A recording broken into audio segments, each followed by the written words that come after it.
It's Brian Preston, the money guy. So we've identified there's I'm going to say a systemic problem, right? We only have so much influence on our ability to make big systematic changes. So what are the things that we can change instead of, like Brian said, being the popcorn throwers from the cheap seats? What are the things we can think about to help influence, to help make the best of the circumstance that we have? And one of the ways is how you save for college. If you've listened for our show for any period of time, you know that we absolutely love 529 plans to save for college because they're great. You put money in, the money grows tax deferred, meaning you don't pay tax on that money while it's growing. And then when you go to pull it out, so long as it's used for qualified higher educational expenses, which is wide ranging now, not only is it tuition for colleges, but there's vocations, there's trade schools. You can even use it for K through 12 private. If you use it for those qualified educational expenses, then it's completely tax free. So it's a really, really tax efficient way to go about saving for college. So then the question that people naturally ask, all right, I like it. I want to do a 529. How do I do it? Where do I do it? What do I need to know specifically about 529 Yeah, plans? and we do. We get very excited about 529s. It's part of our financial order of operations. We do say this is a step 8 feature because we want you saving for your retirement first. It's back to the oxygen mask on yourself before you put it on your children. Right. So you want to make sure you're on stable ground. But it is one of those things where 529s have gotten a lot of attention also from our legislators in the fact that they've expanded their benefits, trade school, K through 12.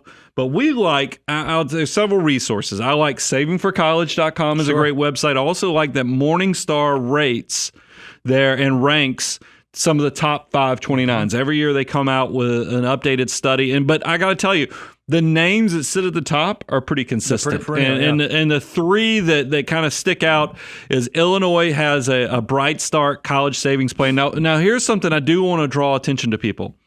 States can have multiple 529s. Right. So make sure you pay attention to which one we're talking about because there are differences. Because I know Illinois has multiple 529 plans, but the one we're talking about that Morningstar raves about every year is Illinois Bright Start College Savings.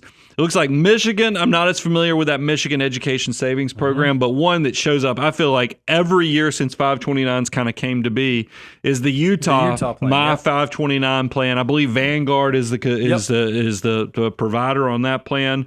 Pay attention to those things. I think you'll see that there's a lot of opportunities. And here's what they use in that criteria is that, hey, how well researched is the asset allocation approach? How robust are the investments? What are the costs? So that you have really strong options, low internal expenses, minimal fees. This is the stuff that leads to a very robust 529 offering. And so Morningstar does this great job of classifying them and giving them ratings and letting you know which ones are good. But the question you may have is, how do I know? How do I know what 529 plan is the best for me? So we think before you decide on a plan, there are a few questions you need to ask. And one of the easiest questions that we think makes sense to ask at the very front end of your 529 investigation is there a tax benefit in the state that I live in to participate in the plan sponsored by the state? And we found this great chart that shows a very simple case study around tax benefits from state 529 plans. And this is what it said. It says this assumes there's a couple who file a joint return making $100,000 a year in taxable income, contributing $100 a month to two 529s for each of their kids. And then the calculations make some tax return assumptions. And it basically says, okay, if this is a Georgia resident with this profile that participates in Georgia, this is what their tax benefit will be. If this person lives in Illinois, this is their tax benefit. If this person lives in Colorado, this is their tax benefit. This is a really neat tool to use to figure out, okay, based on where I live, does it make sense for me to use a 529 in the state that I live in? For you and I, Brian, we both used to live in Georgia, so we would always use the Georgia 529 plan because there's a state tax deduction to do that. Now that we live in Tennessee, where there is no state income tax, there's no tax benefit, we're no longer captive to a state plan, so we can go anywhere out in the country. For my girls, just like you said, because it's a perennial top one, I use the Utah plan. A lot of folks in Tennessee like to use the New Hampshire plan because it's housed at Fidelity and it's super, super low cost. So you need to answer the question, is there a reason for me to stay in my state because my state has a specific tax benefit I should take advantage of? Well, and I want to give you credit, Bo. You found, you and Daniel worked while I was out of town and found this great chart that shows the tax benefit by state. For those that are listening on podcasts, though, I want to make sure we give them some clarity on this. Feel free to go and check this out. If you go to moneyguy.com, you can actually, we have link backs to all of our videos. But if you, just in case you're riding, exercising, cutting the grass or whatever, as Bo shared, if you live in a state that doesn't have an income tax, okay, there's probably not going to be any benefits for you. The ones that I would draw your attention to is if you live in, because there's only a few of them that really offer no benefit. That's really your California, your Kentucky, your North Carolina, your Maine. And I think there's Delaware on there. Those are ones that offer no deductions in the state plan, so you probably still go want to shop around to get the best plan. But for everybody else, if you don't live in a tax-free state or you don't live in one of those states that are obviously struggling to really create an offering or an incentive for people to save for college, you more than likely live in a state that has a pretty strong benefit. Yep. So you need to go check it out. That's where a resource like Saving for College could be very valuable for you because you could become, you look at your specific state to see what opportunities are. But there is a catch, Bo, and I want you to walk people through because you mentioned we both grew up in the state of Georgia. My daughters were both born in the state of Georgia, and I set up 529s there.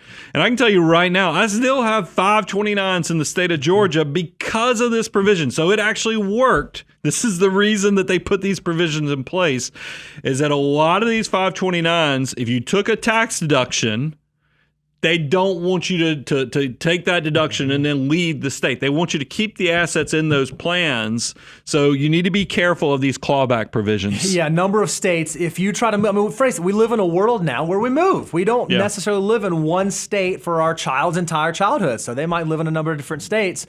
If you were participating in a state's plan and receiving a benefit, you need to be aware if it's a recapture state, like the state of Georgia is. And what that means is if you move to another state and you try to roll the 529 from the Georgia plan into another state's plan, you might actually have to pay back the tax benefit that you receive. So if you're out there on iTunes, iHeartRadio, Stitcher, any of the audio places, we have a map right here that shows states where you can go anywhere. You can literally take your money anywhere you want to go.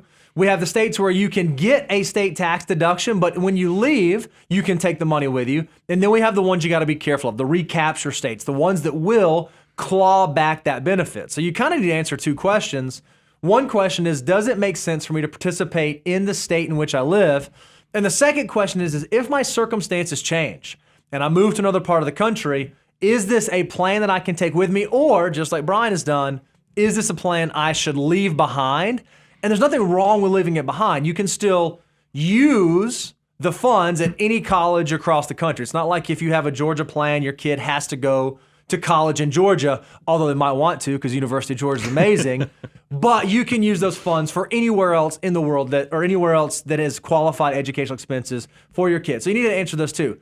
If you live in a state like Tennessee or a state like Texas where there's no tax incentive, there's no tax benefit, there's some other questions you need to think through. What's the lowest cost provider? Where are my other assets at? What are the ones that are easy to use from an interface standpoint? And again, I think Morningstar in those lists is a great place to utilize those resources to figure out which plan might make the most sense for you.